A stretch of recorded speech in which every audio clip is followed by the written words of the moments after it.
pemberita kabar baik. Kami rindu memiliki hati-Mu Tuhan, hati yang tergerak oleh belas kasihan. Kami rindu Tuhan, hidup kami ini hidup yang ada di dalam Yesus, bukan hidup yang terhilang. Hari ini kami rindu Tuhan, firman-Mu terus-menerus mengajar kepada kami, untuk kami boleh menjadi agen pemberita kabar baik, mencari jiwa yang terhilang, hati yang digerakkan dengan belas kasihan. Kami rindu menjadi gereja yang dewasa, kami rindu menjadi gereja yang melaksanakan amanat agung Tuhan Yesus. Kami rindu Tuhan, hidup kami menghasilkan buah jiwa-jiwa kepada Tuhan. Terima kasih Bapa, di dalam nama Tuhan Yesus yang percaya berkata, amin. Selamat pagi, shalom semuanya. Shalom. Tidak terasa kita sudah ada di bulan November, minggu yang ketiga, saudara. Si Tuhan, hari ini firman Tuhan berbicara tentang tema yang merupakan kelanjutan dari tema-tema minggu yang lalu. Hari ini kita akan belajar tentang mencari yang hilang. Mencari yang hilang. Mari kita langsung akan membuka firman Tuhan di dalam Lukas pasal 15 ayat yang ke-8 sampai dengan ayat yang ke-10. Lukas pasal 15 ayat 8 dan 10.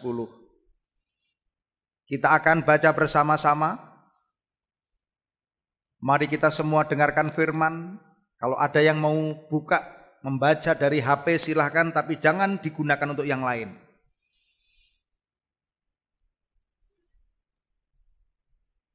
Kita baca 2-3. Atau perempuan manakah yang mempunyai 10 dirham, dan jika ia kehilangan satu di antaranya, tidak menyalakan pelita dan menyapu rumah serta mencarinya dengan cermat sampai ia menemukannya. Dan kalau ia telah menemukannya, ia memanggil sahabat-sahabat dan tetangga-tetangganya serta berkata, bersukacitalah bersama-sama dengan aku, sebab dirhamku yang hilang itu telah kutemukan. Aku berkata kepadamu, demikian juga akan ada sukacita pada malaikat-malaikat Allah karena satu orang berdosa yang bertobat. Saudara, kalau kita perhatikan Lukas pasal 15 ini sebenarnya berbicara tentang perumpamaan Tuhan Yesus untuk mengajarkan betapa berharganya setiap orang. Di sini kita bisa melihat kelompok ahli Taurat, kelompok Farisi. Ada 100 dari domba, hilang satu. Tapi yang 99 ditinggalkan. Teks ayat di atasnya. Lalu menemukan yang satu yang terhilang. Lalu kita juga bisa melihat di sini ada anak sulung dan bungsu, ya, yang bungsu terhilang. Ya, kita juga bisa belajar dari teks firman Tuhan ini, dan kita akan melihat sebenarnya teks ini mengajar kepada jemaat, yaitu tentang betapa berharganya jiwa yang hilang.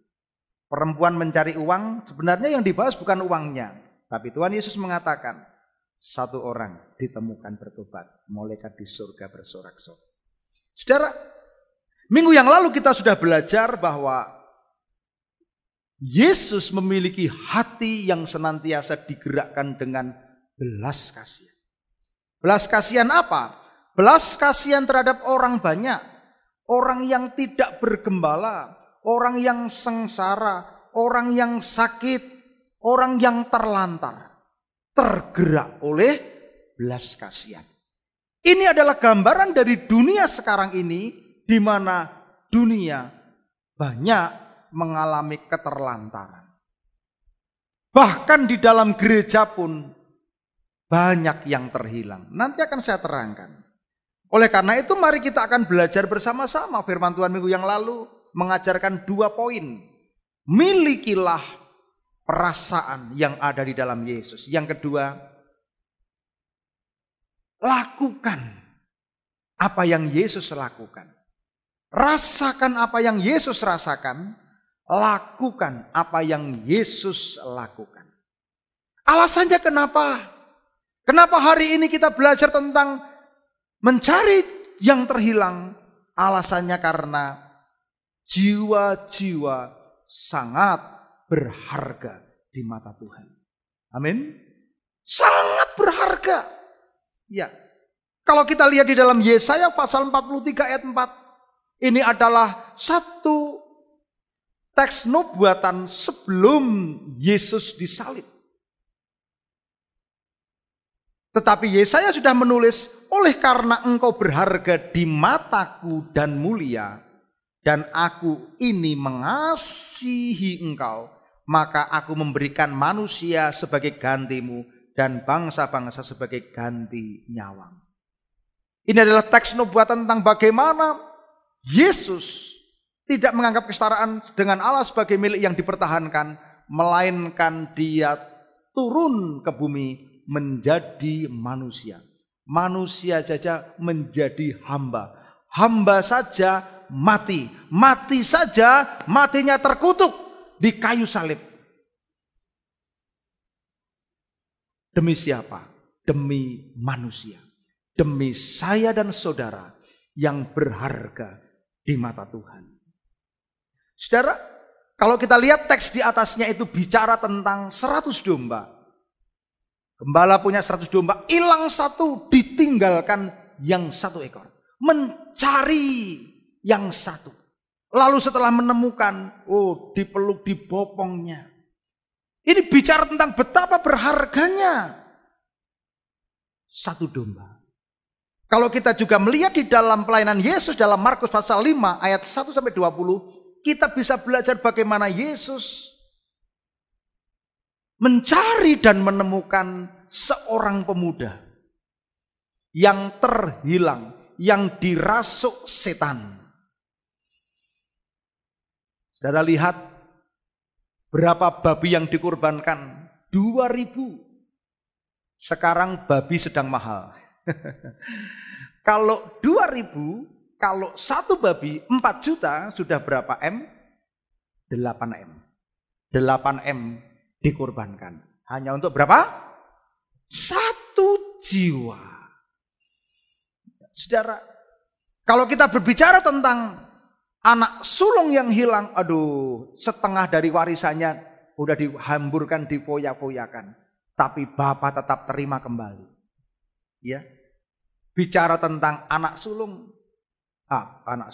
bungsu yang hilang, ya, saudara. Anak bungsu yang hilang. Saudara, kita berbicara betapa berharganya sehingga Kristus mati di kayu salib untuk menebus kita semua. Apa latar belakang dari teks Alkitab yang kita baca saat ini? Ini sangat syarat dengan makna rohani. Ya. Kalau GPDI dikenal sebagai gereja yang sering alegoris, ya. lambang diartikan. Tapi kalau kita bicara perempuan di sini, perempuan itu merupakan simbol daripada gereja. Sebagai mempelai wanita Tuhan, maka gereja diajarkan untuk menemukan kekasih-kekasih yang terhilang. Teks di atas berbicara tentang bagaimana Yesus memberikan perumpamaan yang samar-samar agar perempuan, agar gerejanya mencari yang terhilang. Gerejanya mencari sampai menemukan yang terhilang. Nanti kita akan bahas dengan teliti bagaimana nats firman Tuhan ini mengajarkan kepada kita bagaimana gereja dapat meneladani apa yang Yesus lakukan. Dapat melakukan apa yang Yesus mau. Gereja Tuhan agen untuk menemukan jiwa yang terhilang.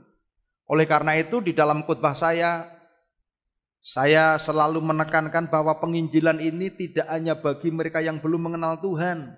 Tapi yang sudah mengenal Tuhan tetapi undur. Yang sudah mengenal Tuhan tetapi hampir terhilang. Kalau terhilang benar, saudara-saudara, maka dia tidak akan selamat. Saudara, ada dua pandangan tentang keselamatan. Yang satu, keselamatan tidak bisa hilang. Saya sebagai hamba Tuhan lebih mempercayai dan menganut keselamatan itu bisa hilang. Kalau orang murtad, orang sudah meninggalkan Yesus, lalu percaya kepada yang lainnya, murtad, dia tidak akan menerima upah keselamatan. Dua teologi ini punya sama-sama ayat pendukung, saudara. Tapi jelas kalau orang murtad, orang menyangkal iman, dia tidak akan selamat. Makanya kita perlu belajar bagaimana apa yang Yesus mau dari perumpamaan ini. Ya, dengan jelas dikatakan di dalam ayat yang ke-8, atau perempuan manakah yang mempunyai 10 dirham, jika ia kehilangan satu di antaranya, maka tidak menyalakan pelita dan menyapu rumah serta mencarinya dengan cermat sampai ia menemukan. Mari kita lihat langkah-langkah mencari jiwa yang terhilang. Saudara, gereja Tuhan jangan menjadi gereja yang nyaman ketika mendengar, melihat ada orang yang mau terhilang. Gereja itu bukan hanya gembalanya. Kalau mau jadi gereja yang menggenapi rencana Allah, setiap pribadi punya tanggung jawab. Kemarin saya sudah memberikan contoh Yesus di akhir pelayanannya. Di dalam Yohanes 17 dia katakan, Bapa, aku telah mempermuliakan engkau di bumi dengan cara menyelesaikan pekerjaan yang harus kulakukan di bumi. Berarti apa? Setiap pribadi juga punya tanggung jawab untuk menyelesaikan pekerjaannya. Setiap pribadi punya tanggung jawab amanat agung. Jadikan semua bangsa muridku. Tanggung jawab ini bukan hanya menjadi tanggung jawab gembala, pendeta, tapi tanggung jawab kita semua. Yang setuju katakan amin. Saudara, mari kita lihat langkah-langkahnya. Saudara, ini teks, ini pasal tentang yang terhilang. Perempuan yang mengalami kehilangan 10 dirham. Saya teliti 1 dirham itu ada 3,11 gram. Kalau 10 berarti ini bisa sampai 40 gram. Ya, kalau 3 sampai 11. Kalau 40 berarti kalau harga emas antara 500 sampai 750 anggap saja berapa? 600. 600 kali 600.000 maksudnya. Kali 40. Udah banyak. Ya. 600 kali 40 berapa? 24 juta. Ya. Bener ya? Halo? Ngitung apa-apa enggak ada duitnya dihitung. Ya, oke. Ini banyak. Nah, sekarang kita lihat. Yang pertama, perempuan yang dituturkan dalam Lukas pasal 5 ayat 8 dan 10 ini tentu saja ketika dia kehilangan dirhamnya. Ya. Maka harus ada langkah-langkah.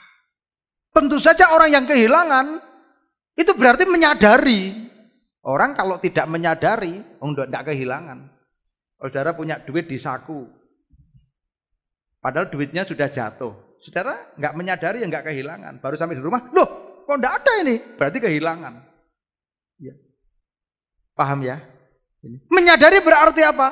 Wah, mengerti situasi kondisinya. Oh, kehilangan.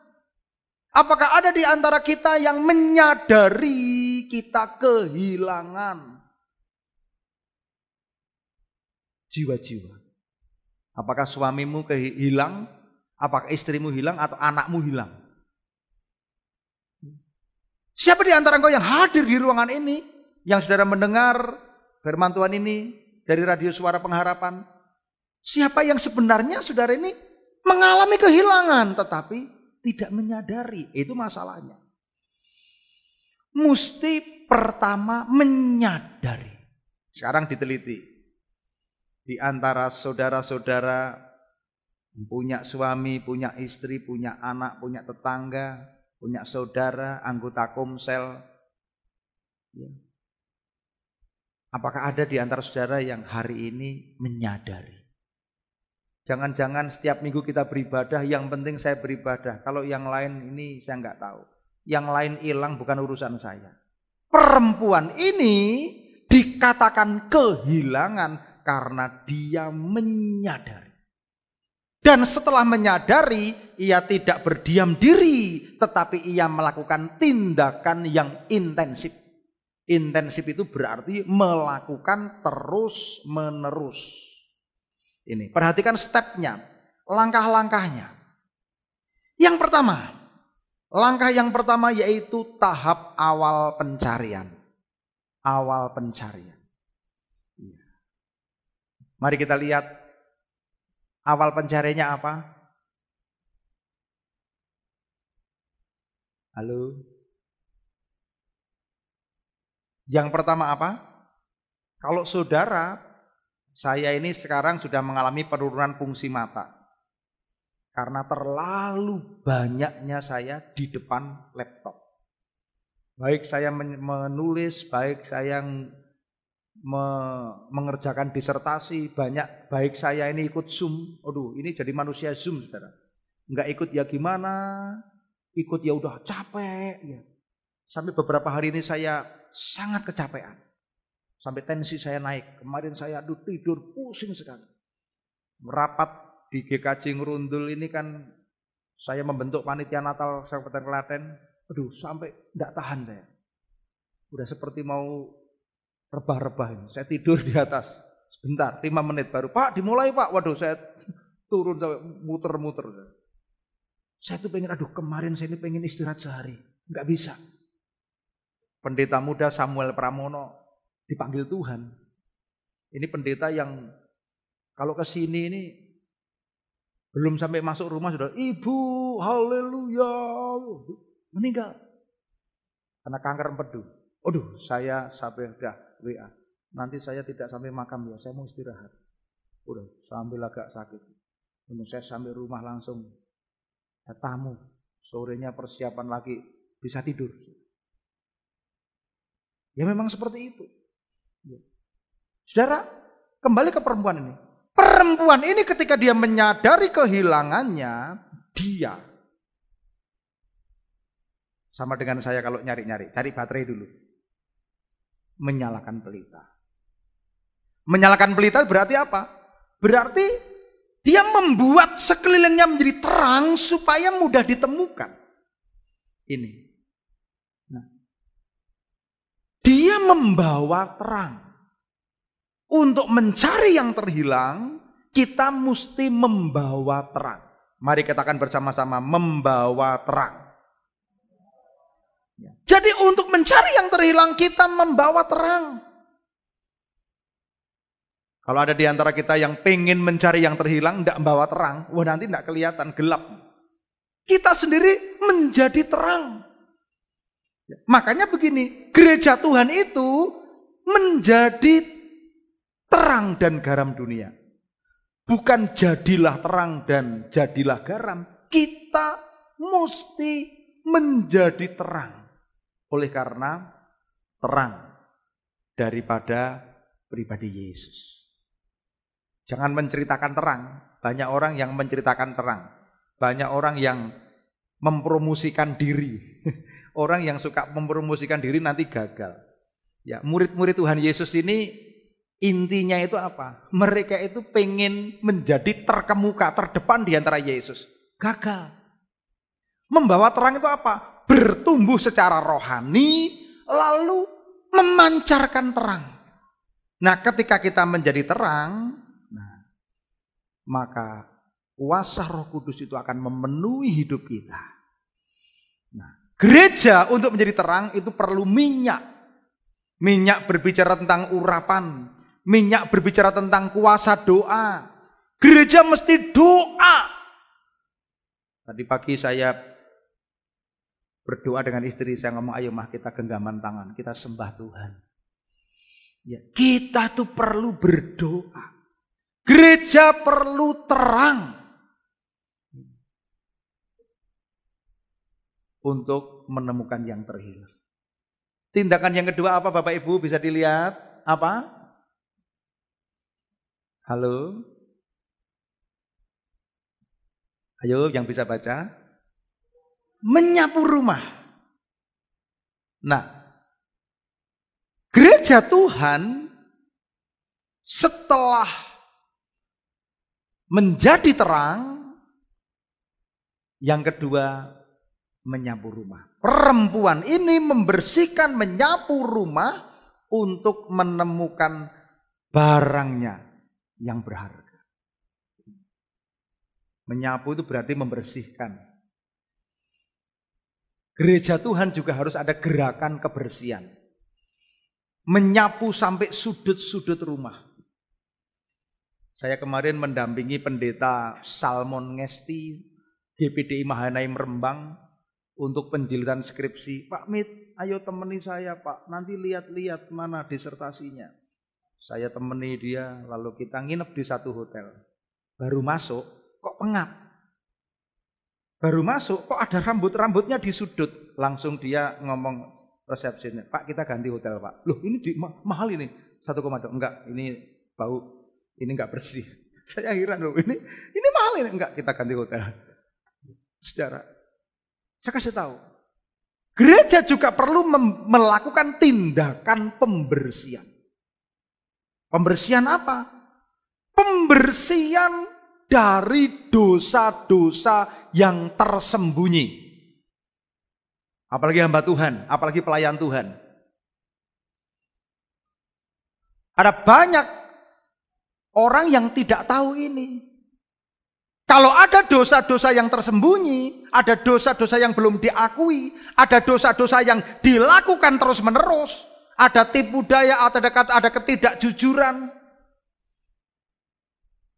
Di dalam gereja, anak Tuhan kalau kerja, mesti kerja yang jujur, yang baik.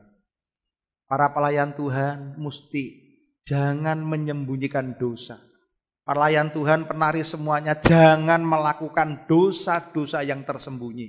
Gereja Tuhan mesti ada kebiasaan untuk melakukan pengakuan dosa. Mari katakan bersama-sama pengakuan dosa. 2, 3. Ya, pengakuan dosa. Jangan dosa ini dilakukan dengan terus-menerus, dengan sengaja. Pemimpin-pemimpin harus dengan jelas dan tegas untuk melakukan tindakan. Mengaku dosa supaya Tuhan berkenan. Kenapa tidak ada urapan di dalam komsel dalam gereja? Karena membiarkan dosa berkuasa, bersembunyi. Saudara, oleh karena itu ketika gereja terus menerus minta kepada Tuhan kasih setianya, karunia-Nya. Ketika Yesus sudah mati di kayu salib, darahnya yang kudus itu menyucikan dosa manusia. Tetapi ketika Yesus sudah di kayu salib, darahnya sudah menyucikan manusia, maka manusia ini mesti hidup di dalam kekudusan. Kalau tidak, maka manusia akan hidup dalam ketertuduhan. Menjadi gereja yang tertuduh. Akhirnya jauh dari hadirat Tuhan. Ada gereja, kalau ada yang mengajarkan gini, saudara jangan percaya, itu ajaran sesat. Oh, yang penting itu darah Yesus sekali mengkuduskan, sekali, udah. Kalau kita dosa enggak apa-apa, nanti tinggal mengaku dosa. Dosa enggak apa, tinggal mengaku dosa. Tidak. Gereja Tuhan perlu mengerti yang namanya arti pertobatan. Maka firman Tuhan berkata, hiduplah oleh Roh, supaya kamu menanggalkan perbuatan-perbuatan dagingmu. Saudara, perempuan ini untuk menemukan yang terhilang, menyapu. Saya mau tanya, apakah ada dosa yang saudara lakukan dalam seminggu ini yang tidak berkenan pada Tuhan? Kalau dosa itu dilakukan terus-menerus, sampai engkau mati rasa. Ya mati rasa, lakukan dosa ya biasa saja. Coba kalau orang berzina, pertama kali deg-degan. Istri yang berselingkuh, suami yang berselingkuh, pertama kali deg-degan ini. Pertama kali takut, kondangan pora. Lama-lama udah biasa, udah mati rasa.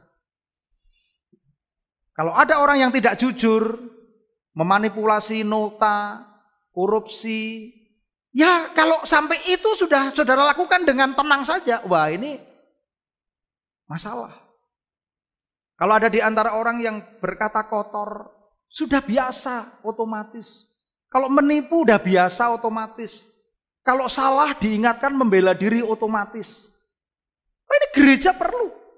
Supaya apa? Menjadi gereja yang terang. Perempuan ini menyapu rumahnya. Amin. Amin.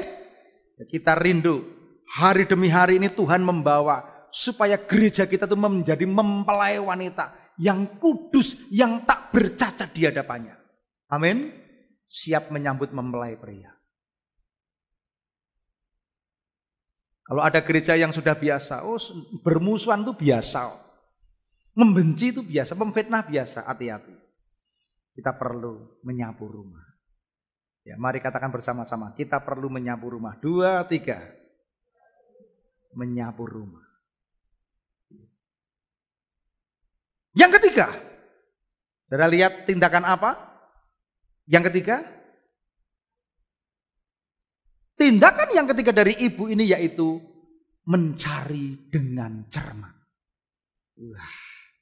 Kalau mencari dengan cermat berarti apa? Oh, berarti dicari betul ini dengan cermat. Di mana ini hilangnya? Ya. Saudara yang gembala anak mesti mencari dengan cermat. Ini di mana ini anakku yang hilang ini? Yang penggembalaan remaja, yang penggembalaan dewasa muda, keluarga muda, orang tua, kita cari. Jangan biarkan jiwa-jiwa terhilang. Ketika mencari dengan cermat, itu lain. Makanya di sini bukan hanya mencari. Kalau hanya sekedar mencari nggak ada. Cari nggak ada, udah selesai. Tapi kalau mencari dengan cermat berarti benar-benar, oh ya, ini komsel kita ini, siapa ini jiwa-jiwa kita yang mau hilang ini. Ya, saya selalu mendrive satu-satu komsel. Dengan Bu Yani saya ngomong itu. Yang ini ya, dibesuki, yang ini dibesuki. Ya. Di dalam doa-doa saya selalu punya inventarisasi. Berapa ini? Jiwa-jiwa yang perlu dicari. Dicari dengan cermat. Ya. Gereja mesti mempersiapkan jemaatnya untuk yuk kita bersama-sama peduli. Jangan sampai ada yang terhilang. Yang keempat, Perhatikan di situ apa? Langkah berikutnya. Halo? Sampai menemukan. Waduh. Saya ini sebagai gembala minta maaf ya, yang aktif-aktif ya jarang saya besuki. Ya. Saya besuki beberapa orang yang silent ya, tanpa saya banyak cerita. Orang-orang yang hampir terhilang. Saya WA, enggak dibalas enggak apa-apa. Saya telepon. Ya. Saudara, sampai menemukan. Kenapa? Tidak berhenti sampai menemukan. Konsisten, semangat. Beberapa kali ada korban kapal yang tenggelam, ada korban bencana. Lalu kemarin di Merapi ini ketika Merapi meletus ada pencarian, tapi yang dicari bukan yang hidup, yang mati. Waduh, kalau mencari yang mati bagaimana? Kita ini berusaha mencari yang hidup. Amin. Yang hidup supaya diselamatkan. Nah, oleh karena itu gereja Tuhan mesti menjadi gereja yang sadar, hilang, cari sampai menemukan. Lalu tahap berikutnya ketika sudah sampai pada tahap menemukan bagaimana? Kita lihat ayat yang ke-9. Coba perhatikan ayat yang ke-9. Dan kalau ia telah menemukannya, ia memanggil sahabat-sahabat dan tetangga-tetangganya serta berkata, bersukacitalah bersama-sama dengan aku, sebab dirhamku yang hilang telah kutemukan. Ya, salah satu yang hilang di gereja ini kesaksian. Kadang-kadang begini, waduh dikasih waktu kesaksian ini malah ngomong banyak, akhirnya apa? Enggak efektif. Tapi kalau enggak ada kesaksian ya bagaimana? Mesti saudara gini, jika ada di antara saudara-saudara yang mengalami bagaimana saudara kembali kepada Tuhan, kalau ada saudara yang hilang, yang ditemukan lagi, kalau ada jiwa-jiwa baru, mesti bawa ke depan. Ya, kita saksikan. Supaya apa? Yang lain mendengar, melihat, oh ada jiwa yang hilang, ditemukan. Ibu ini, perumpamaan ini memberikan contoh, ketika menemukan dia memanggil sahabat-sahabatnya, tetangga-tetangganya dan berkata, bersukacitalah bersama dengan aku, sebab dirhamku yang hilang telah kutemukan. Ini senada dengan Bapa yang anak bungsunya kembali. Ketika anak bungsunya kembali, dia buat pesta. Amin. Ketika pesta diumumkan, ini loh anakku sudah kembali. Ya. Makanya sebenarnya di beberapa gereja yang lain ketika ada baptisan, ini dibuat pesta. Saya sebagai gembala sidang senang, tidak melarang. Yang penting pertobatannya. Tetapi unsur perayaannya ada. Ya, saudara, dari sini kita bisa melihat ibu ini merayakan. Berarti peristiwa penemuan kembali itu dirayakan. Ya, yang merayakan, perhatikan, kalau ada jiwa yang hilang, ini yang merayakan tidak hanya ibunya.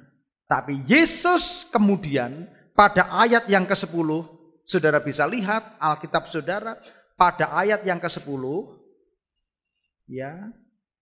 Dengan jelas dikatakan, aku berkata kepadamu demikian juga akan ada sukacita pada malaikat-malaikat Allah, sukacita di surga karena satu orang berdosa yang bertobat. Amin.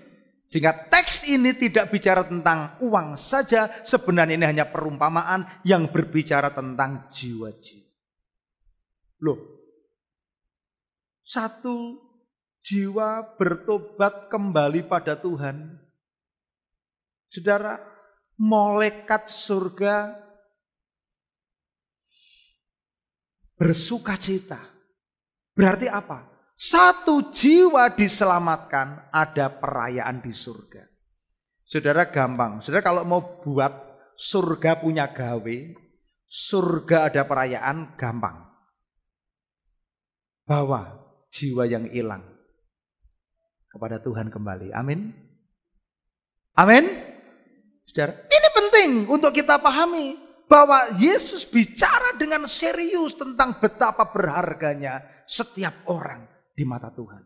Sampai yang merayakan, bukan hanya ibunya yang merayakan kepada tetangganya, tapi malaikat di surga bersorak-sorai. Jadi dikasih Tuhan. Sekarang apa maknanya? Maknanya yaitu terjadi luapan sukacita di surga ketika satu orang diselamatkan. Makanya sebenarnya gereja ini apakah menjadi gereja yang sering membuat surga punya gawe, surga bersukacita. Malaikat di surga, ribuan malaikat bersorak-sorai.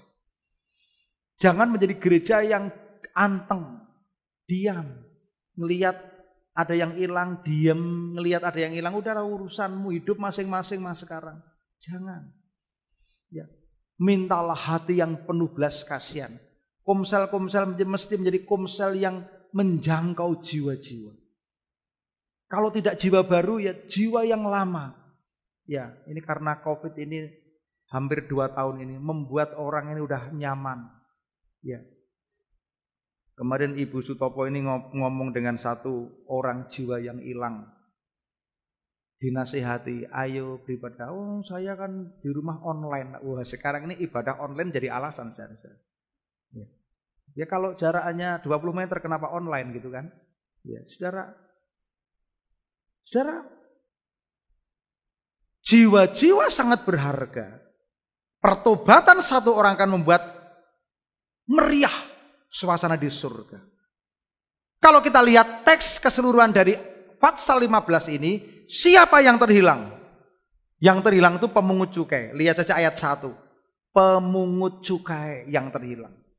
Pemungut cukai itu bicara siapa? Bicara tentang banyak pekerja-pekerja yang kehilangan, belum menemukan Yesus sebagai juru selamat pribadi di tengah-tengah pekerjaannya. Di sini juga bicara tentang orang Farisi. Orang yang merasa suci. Orang yang saleh tapi belum menemukan juru selamat sejati. Perhatikan. Banyak pelayan-pelayan Tuhan tuh yang kelihatannya ada di gereja, tapi hilang loh. Bisa loh. Kok bisa? Bisa. Ada yang sudah mulai kehilangan motivasinya. Ada yang sudah menganggap pelayanan ini hanya sebagai sebuah pekerjaan, kegiatan. Di tengah-tengah berpelayanannya, statusnya sebagai hamba Tuhan, status kita sebagai orang-orang yang full timer melayani Tuhan. Tapi sudah kehilangan visi. Bisa. Bahkan anak sulung yang diceritakan dengan anak bungsu. Anak sulung itu juga hilang di rumahnya sendiri. Ketika anak bungsunya pulang. Disembelihkan lembu. Waduh, aku saja yang taat. Aku saja yang gak aneh-aneh. Tuhan gak pernah berikan ini kepadaku. Hilang, saudara.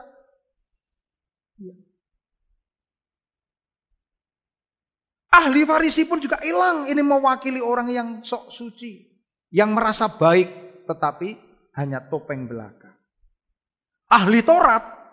Ini bisa hilang. Coba lihat di sini. Ini mewakili orang yang terpelajar. Rohaniawan, agamawan, teolog.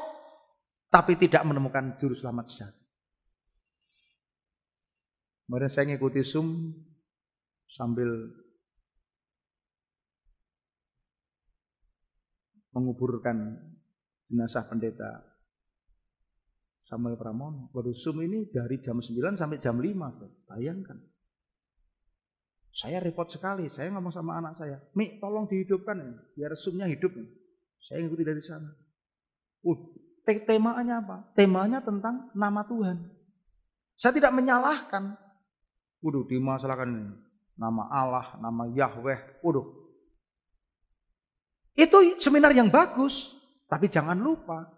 Jemaat ini butuh bertumbuh saja. Butuh bertumbuh. Saya kalau ngikuti diskusinya para dokter, waduh. Pusing juga kadang-kadang. Yang tidak perlu dimasalahkan, dimasalahkan. Perhatikan. Banyak yang hilang juga. Sampai akhirnya sudah doktor teologi malah jadi orang yang abu-abu. Yang menganggap Alkitab bukan satu-satunya kebenaran. Hilang akhirnya. Ini. Saudara, anak sulung mewakili orang-orang Kristen yang sudah lama di gereja, hadir di ibadah, aktif pelayanan, tapi tidak menemukan jalan keselamatan. Hidupnya masih diwarnai dengan hidup untuk diri sendiri. Hidup yang penuh dengan topeng, penuh dengan kepalsuan. Tidak ada pertobatan, banyak dosa yang tersembunyi, tetapi tidak hidup dalam pertobatan. Oleh karena itu, saudara-saudara, hari ini kita mau Yesus datang ke dunia bukan mencari orang yang sudah benar, tetapi mencari orang yang berdosa. Bukalah hatimu, datanglah kepada Tuhan. Tuhan, aku rindu. Kalau ada saudara yang merasa saya ini hilang, datang pada Tuhan. Mohon ampun. Minta kasih setia Tuhan. Supaya apa? Jangan menjadi terhilang. Lalu yang berikutnya, minta kepada Tuhan. Tuhan, pakailah hidup saya untuk menemukan yang terhilang. Kemarin saya di WA Pak Fitri, ada satu orang yang memang diinjili Pak Fitri terima Yesus. Udah di ultimatum ini sama anak-anaknya. Lalu malah dia kasih pesan, ya nanti kalau saya meninggal, udah nanti biar diurusi Pak Fitri. Waduh. Satu jiwa di Gelagah, nggak ada orang Kristennya di desa itu. Jangan takut, saudara-saudara. Karena satu orang bertobat, maka malaikat Tuhan bersorak-sorai. Amin. Yuk kita, karena ada gerakan. Ya. Kemarin saya ngomong yang minggu sore agak keras saya bicara. Saudara gini, domba yang baik itu mengenal suara gembala. Saudara punya gembala agung. Gembala agung saudara Yesus Kristus memberikan otoritas kepada gembala sidang di sini. Saya sebagai gembala. Saya ketika berdoa Tuhan mau firman apa? Aduh, saya selalu, istri saya itu ngerti pergumulan saya. Kemana ini Tuhan mau bawa? Kemana Tuhan mau bawa? Tuhan mau bawa, ayo kita menjadi jemaat yang tertanam. Yuk kita menjadi jemaat yang berkomunitas. Lakukan. Yuk kita menjadi jemaat yang menjangkau jiwa-jiwa. Lakukan. Ya. Jangan sampai kalau gembala ngomong A, dombanya B. Jangan. Ini gembala sidang bicara tentang, yuk berarti ini kita mau dibawa Tuhan untuk menjangkau yang terhilang. Amin. Wah, apalagi ini Natal. Bikin gerakan yang bagus, saudara. Komsel-komsel bikin gerakan, bikin rencana. Yuk kita kunjungilah yang terhilang. Ya, kalau mengunjungi orang udah biasa, yang terhilang. Yuk kita siapkan sesuatu, kunjungi, perhatikan. Yuk kita persembahkan jiwa-jiwa bagi Tuhan di dalam masa Natal ini. Minta kerinduan, minta supaya hati kita digerakkan dengan belas kasihan. Saya persilakan musik maju ke depan. Saudara, saya rindu hari ini supaya lewat perumpamaan perempuan yang terhilang ini, Tuhan rindu ini juga kita lakukan. Mencari sampai ketemu. Menyalakan pelita. Menyapu rumah. Karena Yesus rindu supaya kita semua menemukan yang terhilang. Saudara lihat di komsel saudara. Lihat di kanan kiri saudara. Di keluarga saudara. Sahabat-sahabat saudara. Jangkau dia. Temukan yang terhilang. Kita akan berdiri semuanya. Kita akan pujikan, berikan ku hati. Berikan ku hati.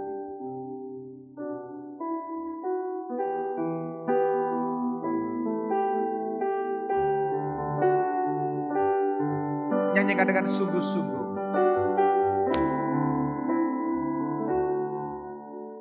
Berikan ku hati seperti hatimu yang penuh dengan belas kasihan.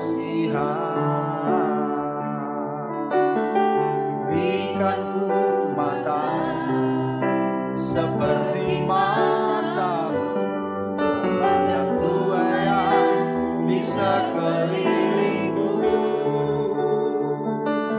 Berikan ku tanganmu untuk melakukan tugasmu. Berikan ku kakimu melangkah dalam rencanamu. Berikan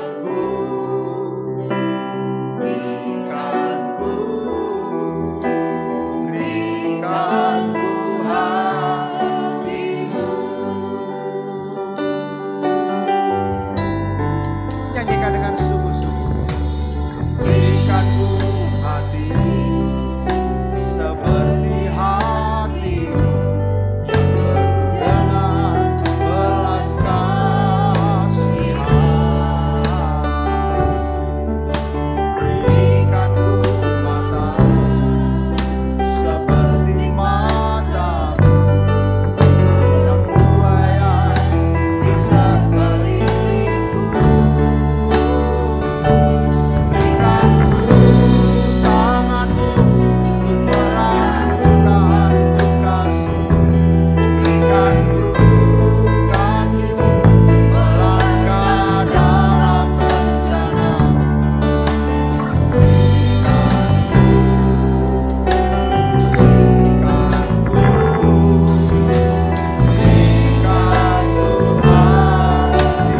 Angkat tanganmu dua-duanya. Berikan ku tanganmu melakukan. Bapa, berikan ku tanganmu, berikan ku kakimu Tuhan dalam rencanamu.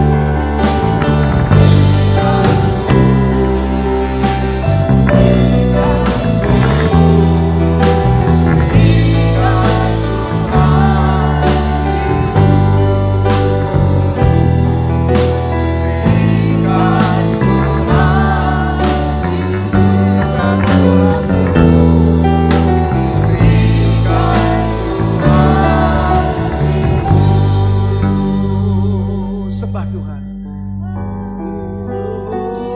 Mintalah apinya, mintalah minyak urapan.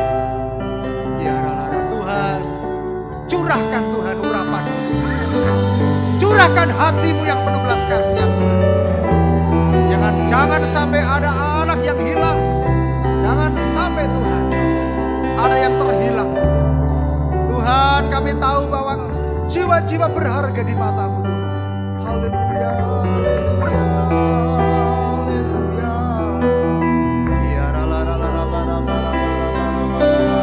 Mintalah, akan diberi. Ketoklah, akan dibuka. Mintalah.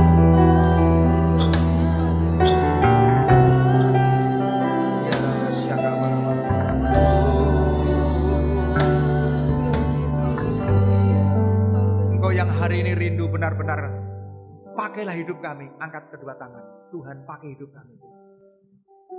Engkau dapat mempersembahkan jiwa-jiwa. Engkau dapat mempersembahkan jiwa-jiwa pada Tuhan. Banyak orang terhilang, banyak orang terlantar.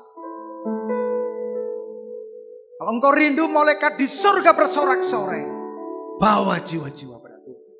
Kalau engkau rindu mendapatkan mahkota dari Tuhan, bawa jiwa-jiwa pada Tuhan.